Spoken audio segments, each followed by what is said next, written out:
was actually conducted on some conventional type N MIMS thermocouples. They happen to be 3mm diameter Inconel sheath constructions.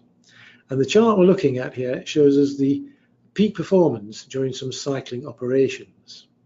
In effect, the test thermocouples were cycled between 300 and 1200 degrees C over a 4-hour cycle period. And this cycling was repeated for some 350 hours during the test. The chart we're looking at, as I say, shows us the top 10 degrees C of these peaks.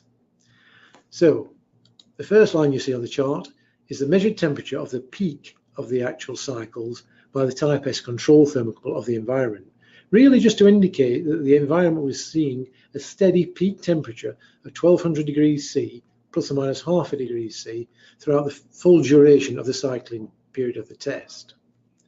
The first set of data we're looking at here are the blue peaks, which are the results from the conventional Type N MIMS thermocouple. Initially, the results are very close to 1200 degrees C, and for the first 2 or 3 cycles, it repeats the original value very closely. But very gradually, but consistently, you see a reduction in the peak temperature measurement indicated by this thermocouple. This is a classic example of drift, a lowering of the measured temperature of the MF output. We know the thermocouple is still seeing the peak temperature. The Type S thermocouple is telling us that.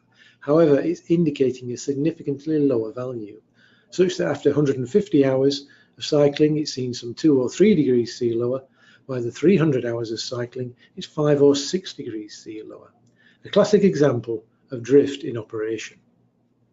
You remember the chart where the blue peaks shows the gradual but continuous drift of a conventional MI thermocouple. Under the exact same conditions, I can add the data from the new low drift design.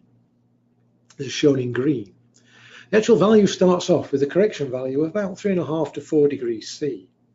But the beauty about this is that that value is maintained throughout the full duration of the test to a level of probably better than plus or minus 1 degree C, and really shows the contrast between the new low drift design and that of the conventional design that shows the continuous, gradual but continuous drift characteristics, whereas the new low drift design shows this repeatability of measurement.